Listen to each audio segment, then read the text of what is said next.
Hello, 11th grade. Sorry I'm coming to you kind of late today. Had an interesting afternoon. We spent about 3.5 hours without power at our house, so couldn't get anything done. So it's just interesting how sometimes that works out just the right time.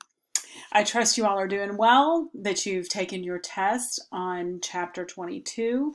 You've concluded World War II, and you're ready to move on to something else. This chapter, as you see from here, from the dates, is going to take us all the way into the current day, 1945 to 2017. It's actually one of my favorite sections to do. We're going to look at things like the European Recovery Plan, the Marshall Plan. We'll talk about that either today or tomorrow, depending on how far I get. Speaking of which, I need to start my timer.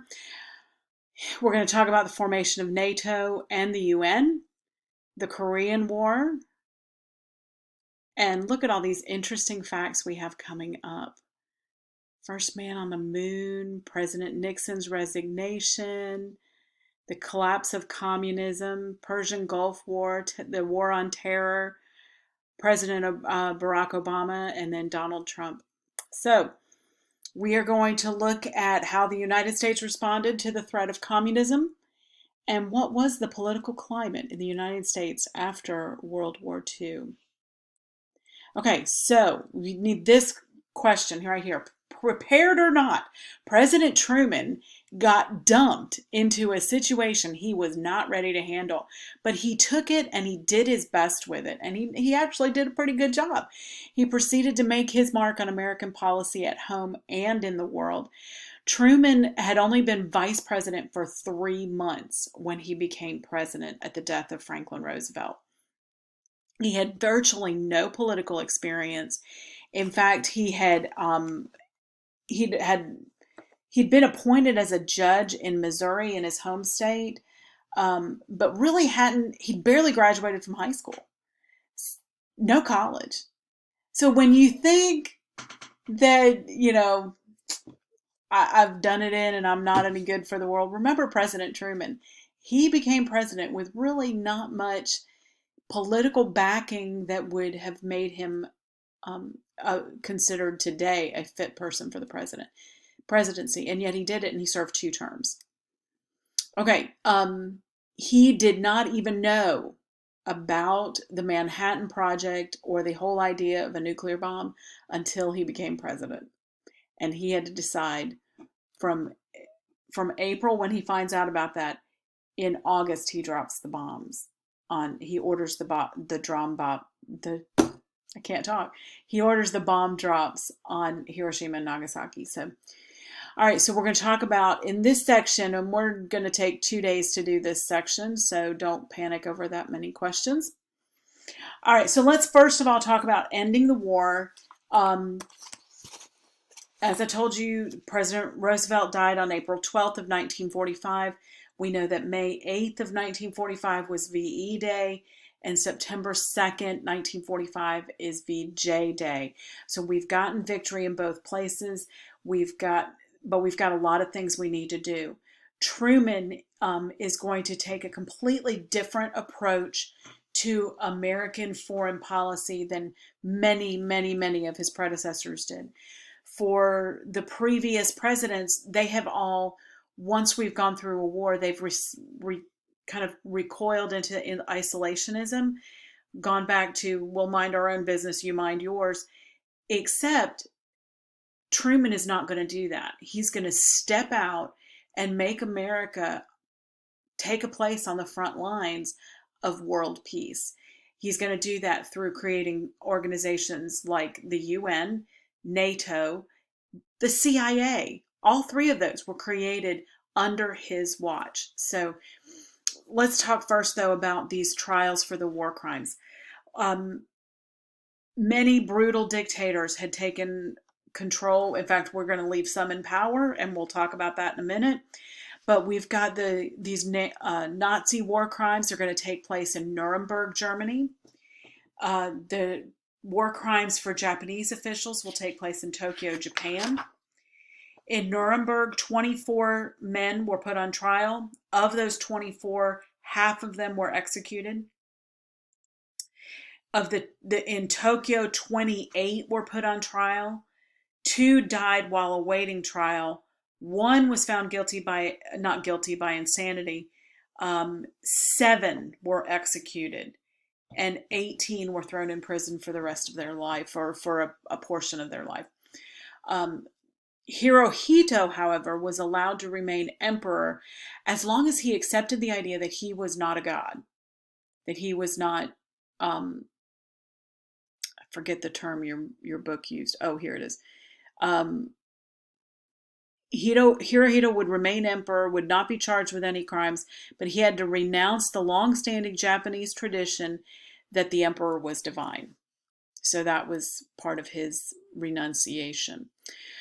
Okay, later trials will include thousands of others who committed various crimes throughout World War II, but the biggest trials were held right up front, with the 12 in Nuremberg that were put to death, and the 7 in Japan. The United Nations. Let's talk about what this is as an organization. It began April 25th in 1945 in San Francisco. That's not what you would think, so remember that. Okay, the UN actually did begin in San Francisco. Their first meeting was there.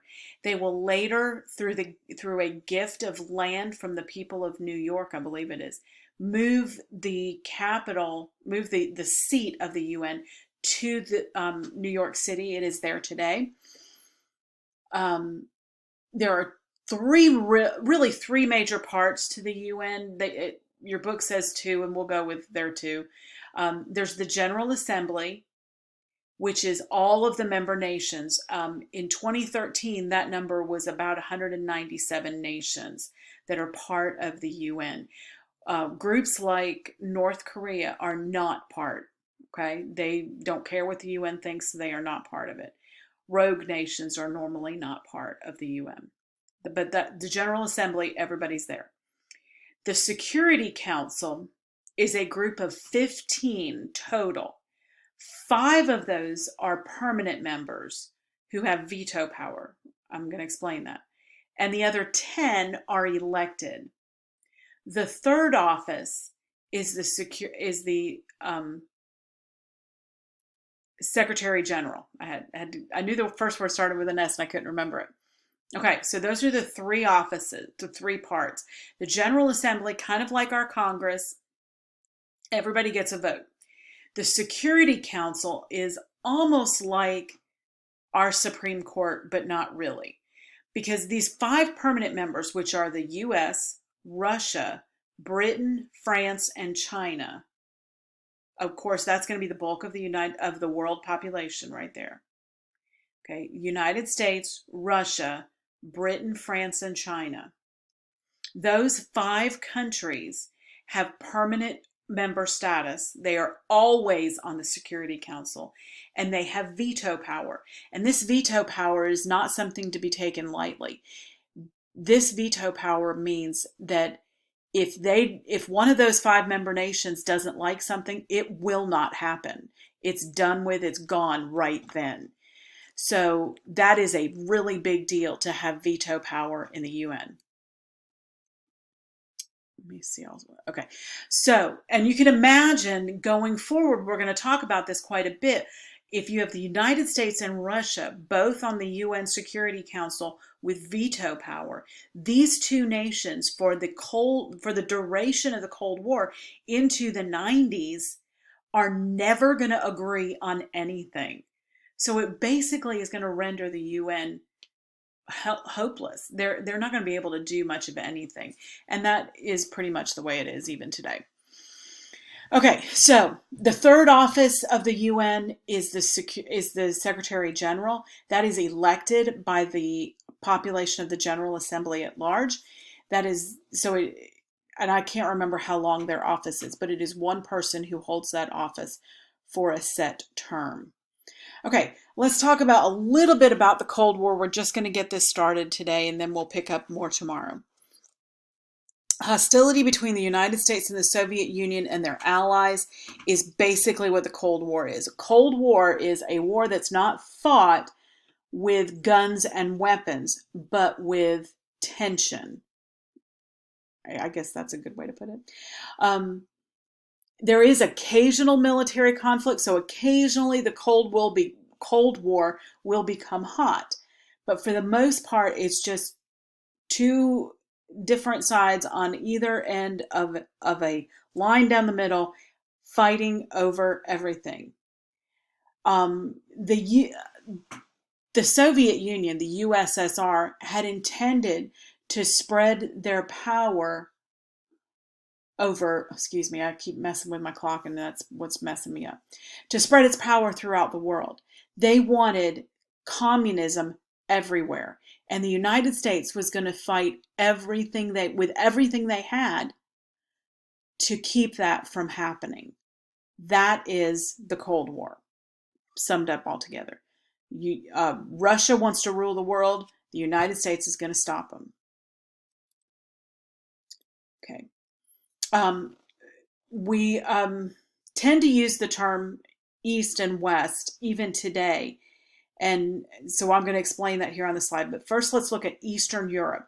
This is the Europe that is Germany today and further east towards Asia. Okay. I'm making my motions backwards. Sorry about that. So the Soviets established, some of these, even before the war ended, they established pro-Soviet puppet governments. Now, puppet government is just what it sounds like. It's like a puppet. I put my hand in that puppet and it does whatever I want it to do. It doesn't do anything besides what I want it to do as the puppet master. So in this case, the Soviets are the puppet master, and they are controlling these governments in other countries. Now they said, well, look, they've got freedom to elect their own government. They did.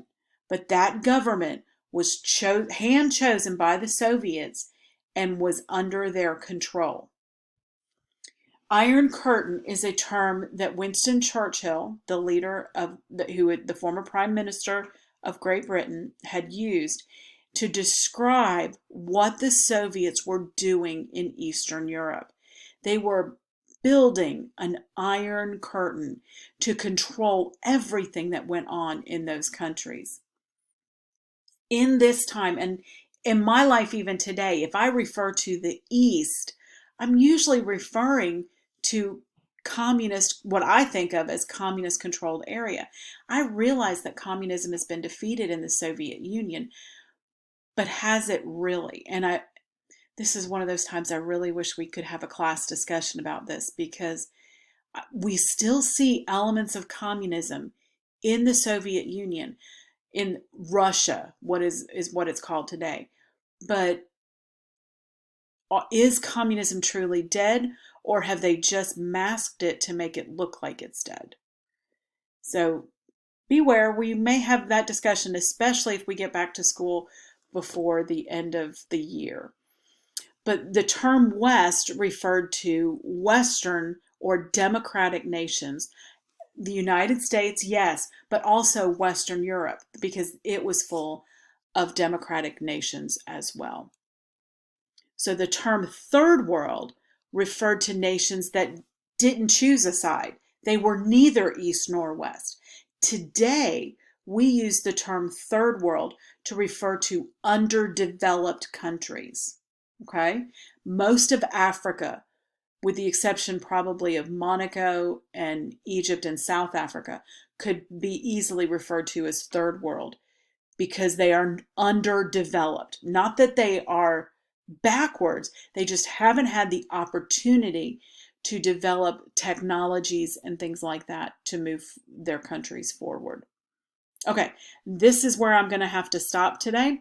We will look at this map that shows you the Iron Curtain the next time we meet. Okay, now I can't find my screen. There we go.